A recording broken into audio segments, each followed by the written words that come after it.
to Masters of Creativity. It is a privilege and an honor to get to share the stage. I'm going to add Naomi here. Naomi Bagdonas is joining us today from sunny, where it's threatening to rain, sunny California. I don't know how it's threatening to rain while being sunny, but regardless, we're sometimes as close as it gets. It's threatening. Oh no, the blue sky poked out, so it's no longer very threatening. It's no, well, you know, you gotta live on the edge of your seat, right? Welcome, Naomi. I'm so glad to have you with us, folks. Who I'm sure everybody knows because you registered for the event, but for those of you who don't know, Naomi is an amazing practitioner of design, a quintessential example of the kind of person we want to have here. She's an executive advisor. She's a lecturer at the Graduate School of Business here at Stanford, and she's a leading expert in the intersection of humor and business. She facilitates interactive sessions for boards and leadership teams of large companies and nonprofits. She's versed in behavioral science and human and humoral perceptions. And she advises executives and celebrities. All kinds of perceptions.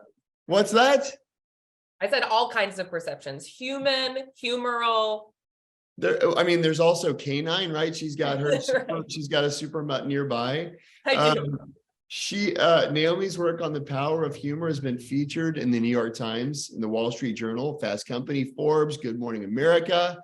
Her media coaching was featured in Sports Illustrated. Her pioneering research on team chemistry was the cover story of HBR, and it led Naomi to co-writing and producing a music video on the topic, in which she appears, importantly, as janitor number 2. She is a teacher at the Graduate School of Business, and I am delighted to get to be in the front row here today, Naomi, learning alongside everyone else. With that, I'll turn the floor over to you. And folks, if you have questions or if you have answers to Naomi's questions, please make liberal use of the chat so that this can really be a dynamic back and forth. With that, I'll hand the floor over to you, my friend. Hi, I am so happy and grateful to be here. I feel super lucky to be joining you, and I'm such a fan of Jeremy, of all of your work in this community that you've created. It's incredibly special, and I'm also just it's lovely to see everyone's sparkly faces and smiles. Kirk, you look like you're maybe in front of like a terrarium, which I'm so curious about. And we've got Hannah, who has the healthiest plant award. I have sort of like a droopy, sad plant over here that is jealous. We've got Nahid, who has the coolest bookshelf of books that I'm very curious what's on there. So yeah, I just feel super grateful to be joining everyone today. So thank you for making the time. What I thought we could do today to start is just do a really quick overview of some of this work. So as Jeremy mentioned, I teach courses at the business school here at Stanford about the power of humor in leadership and why it's important, how we can all have more of it. And I should mention that our class, and I teach with Dr. Jennifer Acker, who's my co-lecturer in this class. And I should mention that our class about the power of humor in leadership gets the same academic credit as financial accounting, which is not a joke, but better ratings. Thank you, Chris. Chris raised the roof on that one, and I appreciate that. Better ratings. So in the next 20 minutes, I thought we could do a super quick flyby of some principles from that class, and then just have an open conversation. It'll be interactive, so I'll ask you to drop some things into the chat to think about examples from your own life. So with that, let's do the most terrifying thing that happens in anyone's day, and that is, let's try to share my screen. Everyone hold your breath and hope wonderful things for me. Am I sharing the correct portion of my screen? Or can you all see the chaos that is my entire life? Okay, great. Kirk and Bill and JM, everyone gives me thumbs up. Okay. All right, so as I mentioned, teach this course at Stanford's Graduate School of Business, and we like to start our class with a couple of stats about the power of humor, why it's so important, why we should care about it. So a couple of quick notes from the research. Number one, leaders with a sense of humor, and this is any sense of humor, not even a good sense of humor, are seen as around 25% more motivating. Their employees report being around 15% more engaged, and of course, their teams are rated as, yes, more creative. So, so to illustrate this, let's take a quick example from the research. What I want you to do is imagine that you're walking into a room, and on this table, to complete a creativity challenge, and on this table in the room, you find these three things. You find a box of tacks, some matches, and a candle. Yes, that's a candle. All right, so, so your challenge, should you choose to accept it, is to attach the candle to the wall and light it such that no wax drips onto the table, right? So attach the candle to the wall, light it such that no wax drips onto the table. So I want you to actually think for a moment, what would you do? How would you solve this creativity challenge? Maybe you've heard it before or seen it before, but if you haven't, try and think about it. Some really creative responses that I've heard is move the table, light the candle underneath the table. These are all wonderful, wonderful creative solutions. I remember this study. Julie remembers it. Julie, don't say a word. Okay, so maybe you have some ideas around it. The solution is to pour out the tacks, attach the container to the wall, and put the candle on top of it. Now, this seems simple enough, but in order for your brain to come to this solution, it has to overcome what's called functional fixedness, which is our brain's cognitive bias to see an object just for its intended purpose, not for something totally different. So for example, we see that box as a receptacle for the tacks, but not as a platform for the candle. Now, researchers wanted to understand the effect of laughter on creativity. And so what they did was they brought individuals into the lab and they had them do this creativity challenge, but they had two conditions. In the first condition, individuals watched a neutral film clip. So think like a History Channel documentary or a clip from 50 Shades of Grey if it was just like shades of gray paint drying. That's what we're talking about, super neutral. Then the other half watched a humorous film clip. So something that was pre-tested to induce laughter in individuals. And what these researchers found was that after 10 minutes, those in the neutral condition, about 20% of them were able to complete the creativity challenge. But after 10 minutes, those in the laughter condition, about 3/4 of them were able to complete this challenge. Now, this was pretty profound. This is a pretty profound finding, and it's been consistent in lots of other areas of research as well, that teams that have laughter during a team meeting are more likely to come up with creative solutions. They're more likely to report cohesion in the team and enjoying the task more together. And so it's not that laughter made these individuals smarter. It's that it allowed them to relax, to broaden their focus of attention and see connections that they'd previously missed, essentially overcoming their functional fixedness. Now, there's a wide range of research that shows the power of humor in lots of different areas. We don't have time for everything, but because we're on this boondoggle, I'm going to share one other favorite study from the research, and that is showing humor's power in negotiations. So again, I want you to imagine that you are walking into, the lab, and you are participating in a negotiation challenge. All right, so you want to buy this piece of art from the person across the table. You want to get a good price, but you love this piece of art and you really want it. So you engage in this negotiation challenge. Now, researchers, what you don't know is that the person sitting across the table from you is not just another participant who's walked in off the street, but they're actually a research assistant who's following a pretty clear script about how they're going to negotiate with you. So what researchers did was, in half of these conditions, they had that research participant end the negotiation with "my final offer is X," and an offer that was significantly above your final bid. In the other half, that researcher had the exact same script, exact same offer that was significantly above your final bid, except they ended the negotiation with "my final offer is X, and I'll throw in my pet frog," and a small smile.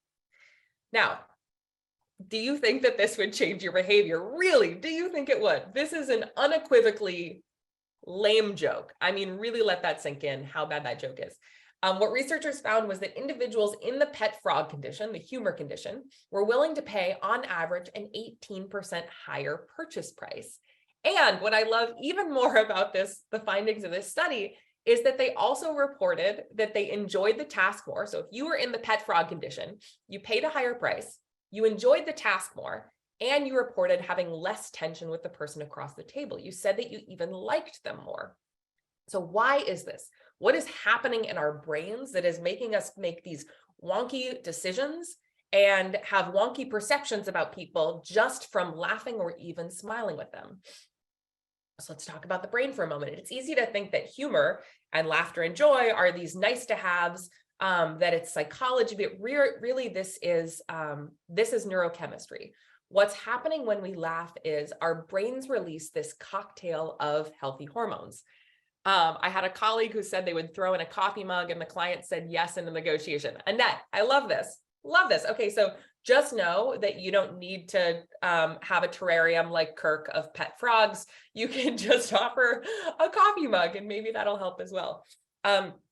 So what happens when we laugh is our brains release this cocktail of healthy hormones. So we release endorphins, giving us a feeling similar to a runner's high. We lower our cortisol, our stress hormone. So it's like after 10 minutes of meditation, we get a similar effect from our brains. And we also release dopamine, which gives us that pleasure hit that we often get during certain types of physical touch. And so in essence, with these three hormones being released, as far as our brains are concerned, laughing is like exercising, meditating, and having sex at the same time, but logistically much easier. So it's a very efficient use of time. And it's also a bit more encouraged by HR. Yes, and oxytocin, great. And so what's important, logistically much easier. What's important here to recognize is that we think of humor and laughter as this sort of, as something that we do on the weekends, as something that's nice to have, but it's actually changing our neurochemistry in ways that make us feel more connected to the person we're with, that make us unlock creativity because it lowers our stress hormones, that make us feel better about the thing that we're doing and who we're doing it with, even if it's not doing one of those things I mentioned. Now, and we've all heard the phrase, laughter is the best, what?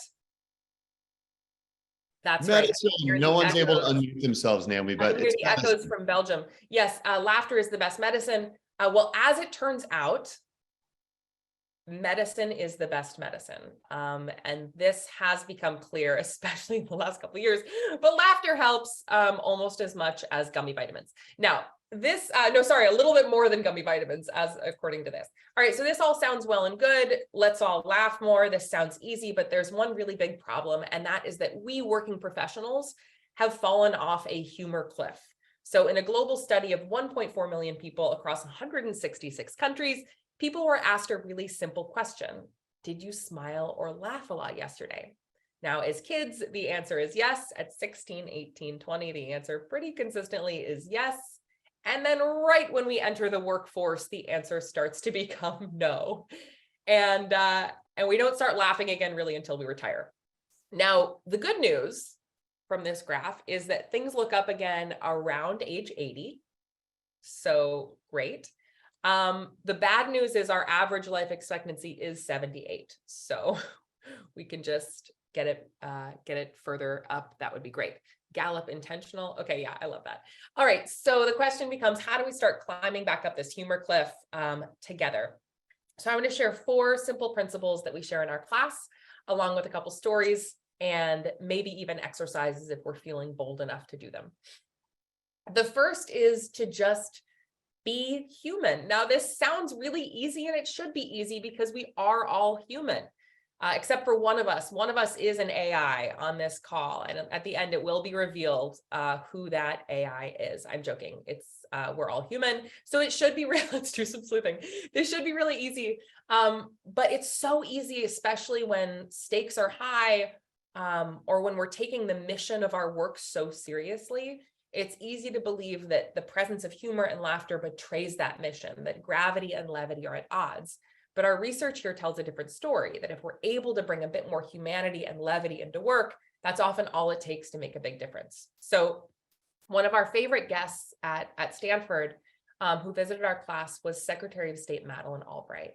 And Secretary Albright shared many stories with our students about how she used humor in high stakes moments. But one of our favorites was from a time when she was going into a negotiation with the Russian foreign minister. And shortly before this negotiation, she learned that the Russian government had bugged the US State Department which of course was a serious breach in international diplomacy. And so not only did she have to accomplish the goals that she already had for this meeting, but she had to surface and basically say, hey, we know what has been going on and we know about the bugging. So let's also have a conversation about that. So she had her talking points. She knew what she was going to do in the negotiation, the conversation. But she walked into this meeting with the Russian foreign minister, the first meeting after learning about the bugging, wearing an enormous bug pin, really big pin of a bug. And she walked in, she said that she looked at him, she looked down at the pin, she looked back at him, he looked at her, looked down at the pin, looked back at her. And in her words, she said he couldn't help but smile. It shifted the tone of the conversation. They were able to be more productive together. And in particular, she talked about how it was those small moments that shifted their relationship from her being Secretary Albright to her being Madeleine. And just these small chipping away at my role, and instead showing up to work and showing up to this conversation as a human was so important to her in being able to be productive. She also said that it was one of the more candid, and there was a lot of disclosure in that conversation. And she said, I don't think that was random. I think it was because we had this moment of laughter that we disclosed more together in that conversation. And this again is backed by the research. So researchers had strangers come into the lab and they had them participate in a self-disclosure exercise. So they said, essentially share 5 pieces of personal information about yourself with the person, this stranger that you've just met. For half of those, again, they had them watch a neutral film clip. For the other half, they watched a humorous film clip and they laughed together a bit before completing this exercise. And what researchers found was that in that humor condition, where these individuals had laughed together before having a self-disclosure conversation, they shared on average 30% more personal information. And they also rated these conversations as more intimate and authentic. And so this isn't just about having a funny bug pin or about having moments of levity and humor. It's also about bringing whatever that uniqueness is, wherever you have joy outside of work, and bringing that into work a bit more. So if you love rock climbing and you went to a rock climbing gym and climbed a 6 difficulty, I don't know, I rock climbed the other day and I got up to a 3, which if you're a rock climber, you're like, that's really sad, but it was my first time in 12 years rock climbing. So give me a break. So if that's something that you did this week, a V3, thank you, Brad. My first time. Thank you so much, Brad. Thank you. Okay. If that's what you did this weekend, talk about that in your first couple of minutes of your conversation. Talk about what you did this weekend and bring more of yourself into work. We often think that there's this Venn diagram that exists of who we feel we can be at work. And then on the other hand, everything that makes us special. And in fact, it's at that intersection of who we think we can be at work and everything that makes us special where the real magic happens. And by the way, Secretary Albright loves jewelry. She wrote an entire book. She loved jewelry. She wrote an entire book about this jewelry collection she had and how she used her pins to communicate. So that's a great example of something that made her really special, her love of jewelry and how she brought it into work. All right. So aside from being human, let's get to know our humor style. So there's this misperception that I'm either funny or I'm not. I either have a sense of humor or I don't. And we actually find that humor is much more nuanced than that. And so it's really helpful to get to know what these humor styles are. So over the last decade, my partner in crime at Stanford, Dr. Jennifer Acker, and I have done a bunch of research to understand these patterns of humor styles that exist in the world. So how do you appreciate humor in the world, and how do you tend to generate humor in the world? So what I'm going to do is I'm going to go through these 4 styles. And as I do, I want you to think about what your style is. And after I'm done, I'm going to ask you to drop into the chat what your primary style is, okay? All right, so first we have the stand-up. So stand-ups are bold, irreverent, natural entertainers, not afraid to ruffle a few feathers to get a laugh. Think that person who was supposed to give a wedding speech and instead gave a devastating roast of the couple. That's your stand-up. Across from the stand-up is the sweetheart. Sweethearts are understated, earnest, honest. They're always focused on using humor that lightens the mood. And so they're incredibly emotionally attuned. They're really focused on what is the impact of my humor on those around me. Great Melissa Villaseñor on Saturday Night Live, Tig Notaro. These are great sweetheart styles of humor that make you feel really connected to them. Next, we've got the sniper. Let's go to snipers. Snipers are edgy, sarcastic, nuanced, masters of the unexpected dig. They're sort of the understated stand-up.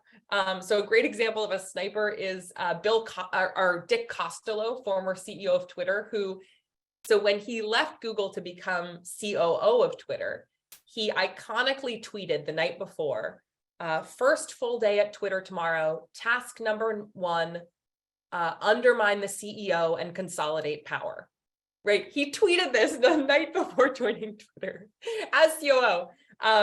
Super sniper comment. And by the way, a year later, he did become CEO. So humor works. All right. And then across from the sniper, we've got the magnet. So magnets are expressive, charismatic, uplifting, not afraid to be silly.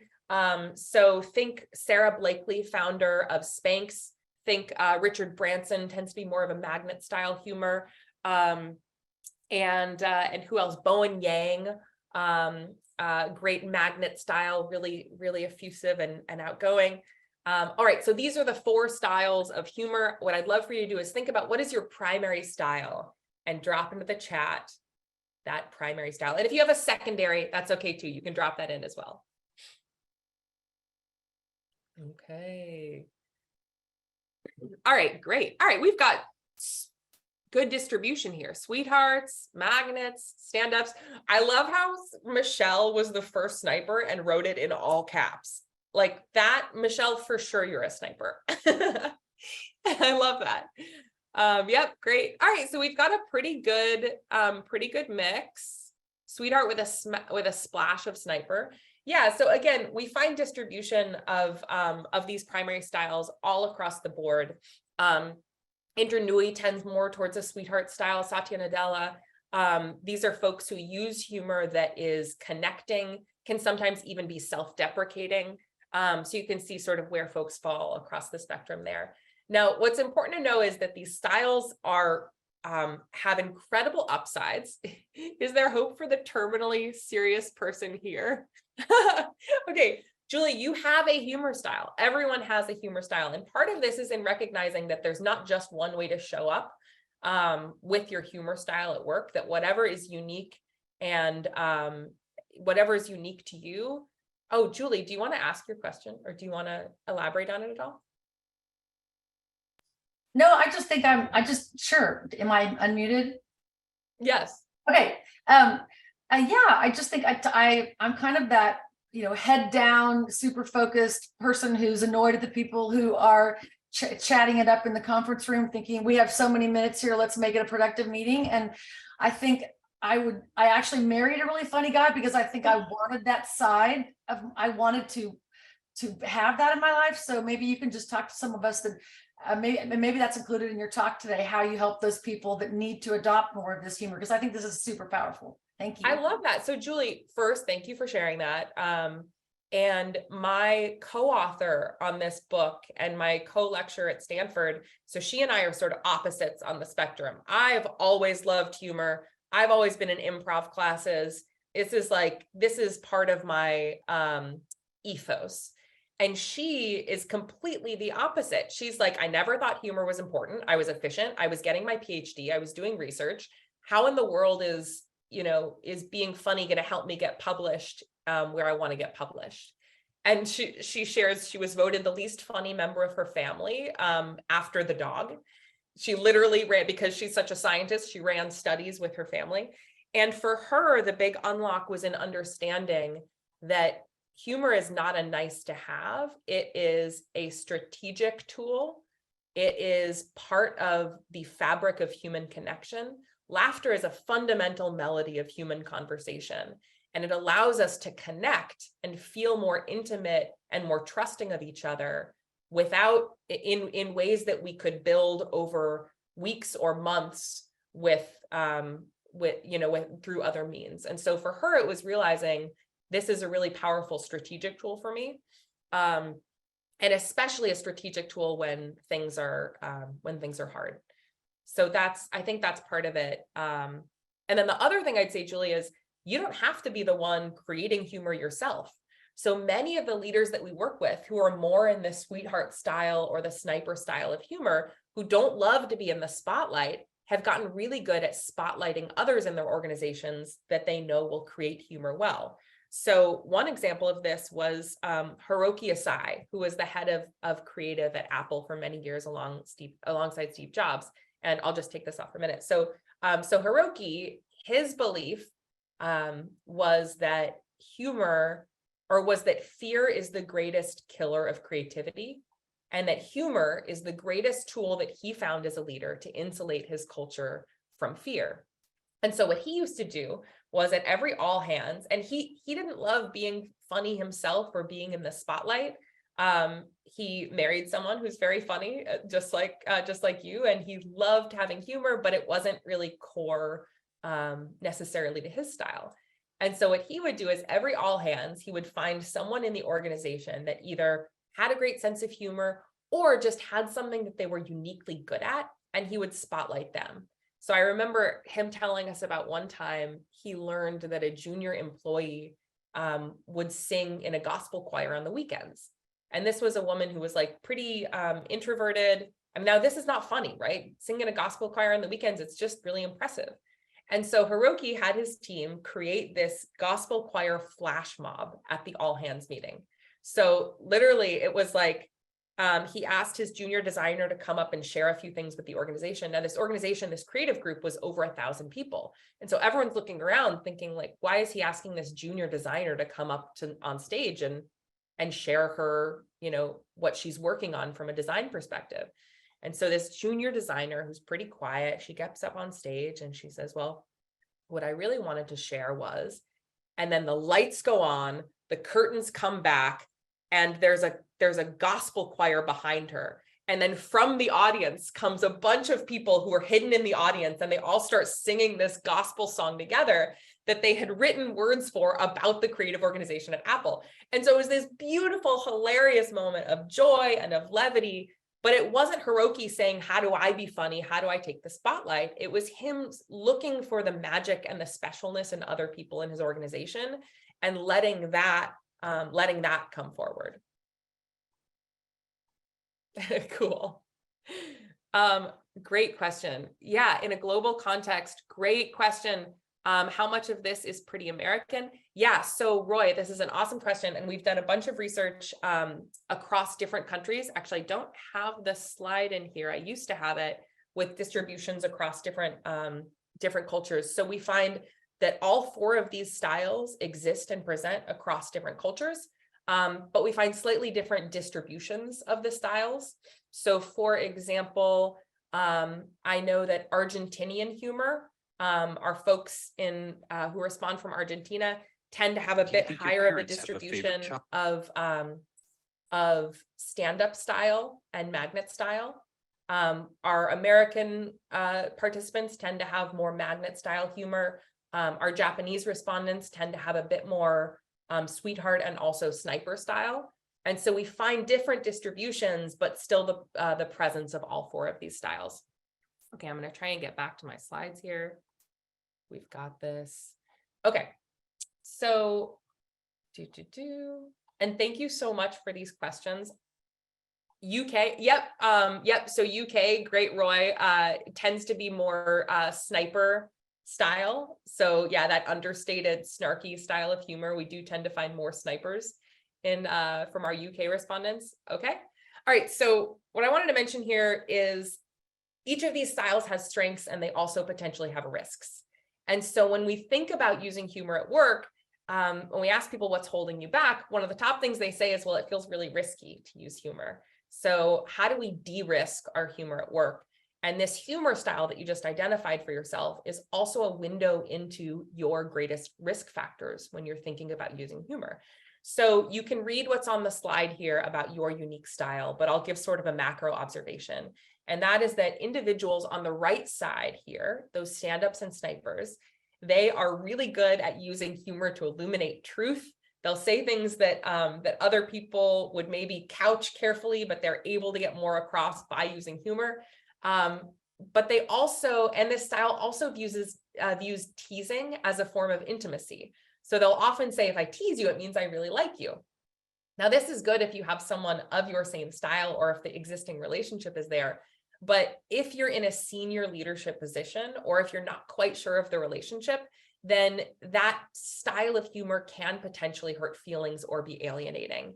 And so just recognize, for example, if you're in a brand new relationship, or if you're not quite sure the dynamic, you might want to lean a little bit left. So if you're a stand-up, try and lean a bit towards your magnet style. If you're a sniper, lean a bit towards sweetheart. And then on the left side here are magnets and sweethearts in the room. Because they are so focused on how other people feel and on making the room feel warmer, making other people the hero, they tend to over-index on self-deprecation. So they make themselves the butt of the joke. Now, self-deprecation is this really interesting form of humor where at high status levels, it's status enhancing. So people actually view you as higher in status if you are able to self-deprecate. But at low levels of status, or when status is relatively equal, over-indexing on self-deprecation can be perceived as genuine insecurity. And so you just want to recognize that if you're a magnet or a sweetheart, you tend to be more inclined towards that style. So if you're going to self-deprecate and you're in sort of a middle status position, then at least self-deprecate about things that aren't a core competency for your work. So I might not want to self-deprecate about the rigor of my research, but I can certainly self-deprecate about the fact that my dog completely runs my life and is my boss. Okay, so let's do a really quick 3 other tips on mitigating the risks of humor. So these are the 3 things that our students say are most helpful. Number 1, if you're thinking of saying something humorous, don't ask yourself, will this make me sound funny? It doesn't matter. Don't ask it. Instead, ask, how will this make other people feel? And recognize that the goal isn't to get a laugh. It's to warm up the room. It's to make people feel more connected. So don't ask, will this make me sound funny? Instead, ask, how will this make other people feel? Number 2, never punch down. That is making fun of someone of lower status. So what this means is as you rise in status in an organization, your playing field shifts, right? Because now everywhere you look, you're punching down. So just recognize who's the target of your humor and making sure that you're not doing that. And then 3rd, check your distance. So how close are you personally to the thing you're making light of? And do you personally have agency to make this joke? Is it a joke you should be making, or is it a joke that maybe is best for someone else to make? And if so, let's curb that. All right. So let's fly through this next. I'm going to do like a super quick fly through, and then I just want to open it up to some conversation. So this next part is a bit interactive, and we'll do it. Okay, so the second principle here is starting with truth. That when people think about bringing more lightness or levity, they often think, okay, well, I have to tell jokes. I have to look and find something that's really funny in order to say something humorous. And that's not it at all. In fact, at the heart of comedy is truth. We often laugh because we think, oh, I've seen that, or that resonates with my experience of the world. And so instead of asking yourself, what's funny? Ask yourself, what is genuinely true for me right now? How am I feeling? I look pretty put together from the waist up, but I'm in my slippers, or, whatever that thing is that's true for you, look for that. And this is such a reality, by the way, that there's a show called Lie Detector. This is a great show where people are literally hooked up to lie detectors and asked questions, and it's pretty much always funny. So let's watch a quick clip of comedian Hassan Minhaj hooked up to a lie detector telling the truth. Do you think your parents have a favorite child? Yes. Well, who is it? 100%. So I'm my mom's favorite child, and Aisha's my dad's favorite child. Does that hurt your feelings? No, I love it.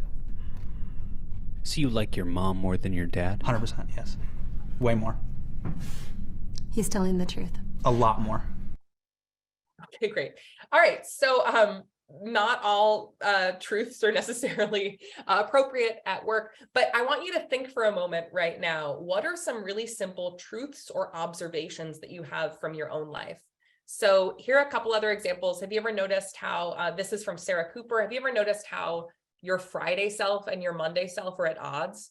right? So you've got on Friday, I'm just going to push all these meetings to Monday. And then your Monday self, oh my gosh, what have I done? Just totally hating yourself.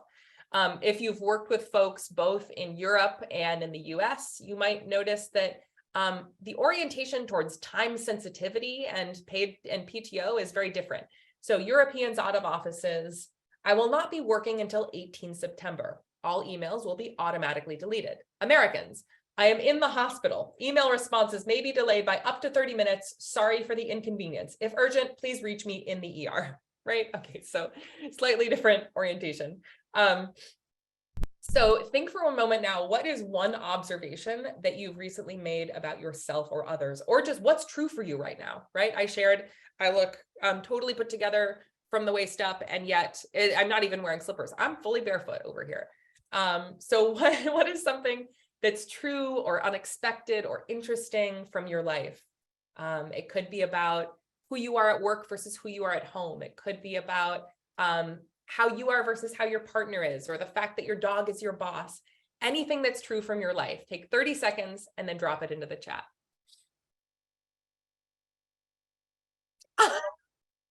Oh my gosh, Hannah. I am so delighted with this disclosure from Hannah. The healthiest plant award is plastic. It really did look so healthy. Honestly, it makes me feel better about myself. Thank you. That's great, Hannah. Thank you for your truth. All right. Awesome. I had a donut every morning this week. Great. Working from home, when I do something silly, I talk to myself in a snarky way. Tony, I love this. Janet and I have the same boss, our dogs. Okay. Nikki baked the worst Christmas gingerbread cookies. Her reindeers looked like fat moose. My cat types my emails. Madeline, I would really love to. Your cat is like, to whom it may concern, the little box is full and I need it to be changed. Great. The only part of the house not covered by dog hair is my office. These are awesome. These are so great. The only guaranteed laugh I get from my kids is when I say I'm not funny. Okay, great. I want to be a reader, but really I just collect books. So true. Oh my gosh, I'm able to wear the same hoodie as yesterday because it's black. Yeah, no one will know. Being retired is the best work I've done. These are awesome. Okay, keep reading through all of these because they're amazing. Wow. All right, so sometimes this is all it takes, right? Is just noticing what is humorous in the world, or what is interesting in the world around us. And there's this principle from psychology called the priming effect that essentially says our brains are wired to find what we set out to look for. Our brains will find what we set out to look for. And so if we think about not looking for what's funny or what's just navigating our lives on the precipice of a smile, right? Looking for reasons to be delighted rather than disappointed, and noticing what's true, that's often all it takes to put ourselves over the edge. By the way, once you have these observations, even if they're not humorous, we can borrow a few techniques from the world of comedy, like exaggerating the truth. Sarah Cooper was on an airplane the other day and noticed that the airplane seats keep getting tighter and tighter. So she made this Delta's new seating chart. You've got economy comfort, economy discomfort, economy agony, economy to the reckoning. Where's your God now economy, Satan's den economy, and finally just poop, right? That simple observation with a bit of exaggeration. Another really easy technique is to create contrast. So look for areas of contrast in your life, or if you have that observation, try to create contrast from it. So two types of travelers on the left, I brought an extra European outlet adapter if you need one. And on the right, oh my God, I forgot to pack underwear again. We all know who we are. The people who laugh the most are the righties. They're like, yeah. The people on the left are like, no one would ever do that. We would. We do that. We do. Okay. All right. So I want to close out this this idea of looking for truth with a quick story that was from a friend of colleague of mine. So I want to take us back to March 2020. It was here in the US. My friend Connor, he runs a large nonprofit called Merit America. And in March 2020, it was a couple weeks after the entire organization had gone into quarantine. They had moved remote. They were all used to seeing each other in the office. And so it was the first time that they were all going remote. They weren't sure about job security, about what was, about the health of their loved ones. And so it was a really tense time. People were exhausted and scared and tense. And Connor, meanwhile, was preparing for his first ever Zoom all hands meeting. So normally everyone would be in the room together, but now everyone was going to be on 2-inch squares on the screen. So Connor, as he was on this Zoom all hands meeting, was sharing his screen just like I'm doing right now. And he made his remarks and then he passed to a colleague to speak. But when he passed to his colleague, he intentionally left his screen share on. So his entire organization watched as Connor closed his PowerPoint slides, opened up a Google search, and typed in things inspirational CEOs say during hard times. Everyone lost it. It was this beautiful moment of levity and vulnerability. But I want to reiterate that where this came from Connor was noticing what was true for him. So if Connor had asked himself, how do I be funny in this call? It's March 2020. We all need a laugh. How do I be funny?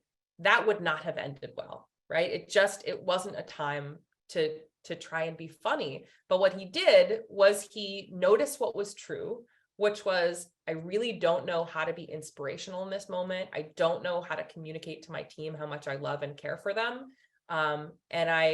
And that's true, and that's vulnerable. And so he shared that vulnerability in a way that had a little bit of levity. The reaction to this was pretty profound. So Connor received a flood of emails after this all hands meeting from people in the organization who had never once talked to him or emailed him. So people felt more comfortable reaching out to him, and they said things like, thank you so much for sharing that. It was, I really needed the laugh, and also I feel comfortable being more vulnerable. People shared personal stories about what they'd been going through and the fact that they hadn't laughed in a while. And then my personal favorite was one person emailed and they said, it was the first time since the start of the pandemic that I saw a screen full of smiles, and it felt like therapy to me. So thank you for that. So I want to encourage us to live on the precipice of a smile, to notice what's true, notice what's real for us, and start there. So I'm going to pause there because, Jeremy, I know that I had that exercise, which is about this principle, living on the precipice of a smile, but I just sort of want to pause, and we can either go there or we can sort of open it up for a broader conversation. I'd love to do the exercise. If you think folks would get value out of it, then we're ready to go over here. Folks, okay, let's do it. Okay, you want to do a little exercise? Folks may raise your hand if you're game. Yeah, Tanya, Elise, Chris. Okay, cool. Folks seem game. That's cool. Yay, we're game. Okay. All right. So this question of, or this idea of living on the precipice of smile, it sounds great. And also, how do we practically do that? Like, how do we remind ourselves to do that? And so my favorite exercise that helps illustrate this was created by my colleague, Dan Klein, here at Stanford, who's a wonderful human being. And so we're going to presence that exercise with us today. So in a minute, you're going to pair up and you're going to do an exercise called Oh Good. And in this exercise, you are going to make a pretend offer to your partner. So I might say, Chris, here's a pencil, or Bill, here's a car, or JM, here's $1 million, right? The only rule is that you have to give people things that are positive or neutral, right? Positive or neutral, but you can pretty much give everything. Now, the other person's job is to reply with, oh, good, and say why it's exactly what you wanted. So, Chris, here's a pencil. Chris, you could say, oh, good, I need to write my homework, or, oh, good, I need to, pin my hair behind my ear, or joust with a rat, right? So you have to say why that was good. I think Jeremy, should we do a quick example, or do we have it? Bring it on. Come on, let's go. Okay. So, and then by the way, then the person gives something back, and we'll just do this for about 2 minutes in breakouts, and then there will be a second round. Okay. So, Jeremy, here is a luxurious wool hat. Oh, good. It's actually freezing in my garage, and my ears are cold. Oh, perfect. Naomi, here is a package of Clorox wipes. Okay, but that's in real life. So you don't have to be constrained. You don't have to say, here's a lipstick or here's whatever. You can just, it can be anything. So you could give me Clorox wipes. Yeah, give me something that you don't even have. Here's a dog chew toy. Oh, good. My dog takes, this is true. My dog takes Zoom calls as the opportunity to do the worst things in life. And I can't do anything about it. So I'm going to give it to him. Jeremy, here is the entire sun. Oh, good. I'm a little cold in my garage and it will really warm me up in here. Someone send Jeremy a scarf for goodness sake. Okay, so you're going to go into breakouts. You're going to have 2 minutes and just offer each other things. Remember, neutral or good, neutral or positive, and just go back and forth like that.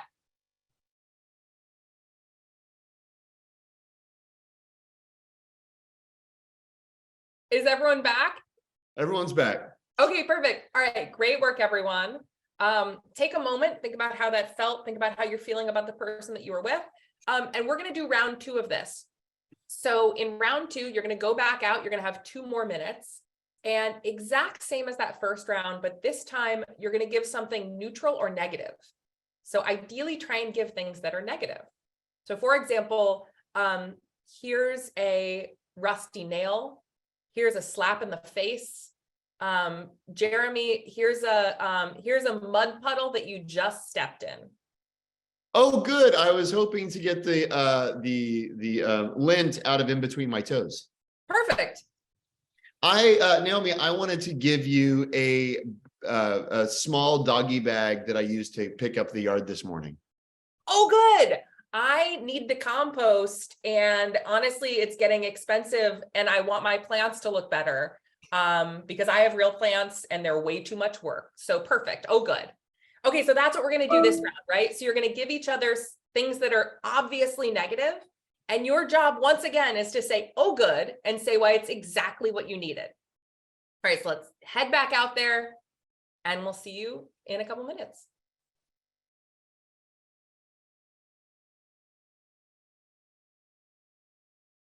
I think everyone's back now, Naomi. Awesome. All right, welcome back, team. Would love to hear what that was like.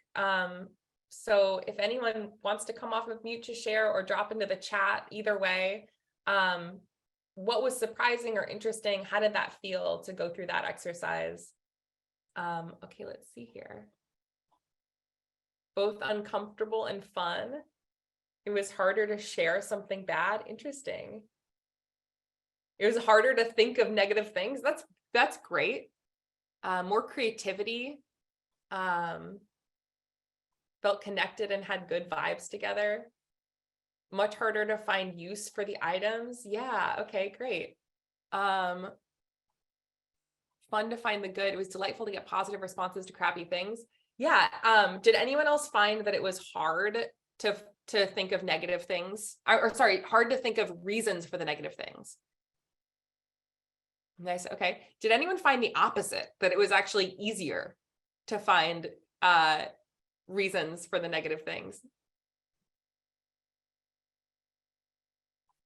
Yeah. Okay. Or can that was easier. Yeah, easier. Okay. So we had some people think it was harder, some people easier. I always thought of the funny response too late. No need. Totally no need. Okay, great. Yeah. Yeah, any reactions on like what it felt like to flex this muscle, and what's the connection like? Or I guess, oh my gosh, this is so amazing. There are so many responses in the chat. Easier to use the negative things, maybe. Yeah, okay, great. The press was a smile muscle, Jeremy. Right. Okay, so there's this wonderful secret in improv comedy, which I love, and I've done improv for many years. And that it's that everyone in improv gets exactly what they want, because they can choose to want what they get. And it's made up. So it's really easy to be positive about things that are made up, like a rusty nail or, a puddle of mud or whatever. And this is not to say that we need to be positive about everything that life gives us, but it is to say that we can apply this in places where we habitually look for reasons to be disappointed, or where we habitually say no to things. And that when we do that, it can have a really significant impact on our lives. And I've been teaching this this work for many years at Stanford with senior executives and also in the county jails in San Francisco. And I remember one of my students in the jails, after week 3, he came up to me, and we had done Oh Good the week before. And he came up to me, he's 67, and he's been in and out of the jail system for the last 35 years. And he came up to me and he said, I had an epiphany. And I said, what is that? And he said that I have spent much of my life looking for the hate in people and looking for reasons why people are going to do wrong to me. And he said, and then my question for myself is, what does it look like to look for the love in people and to expect love from people? And he said, so that's what I've been working on for the last week, is I've been looking for love. And so I would encourage us all to navigate our lives on the precipice of a smile, and also on the precipice of love, looking for things to love about our lives, looking for things to make us smile and things to love about the people around us. And that is the first step to having more levity and lightness in our lives.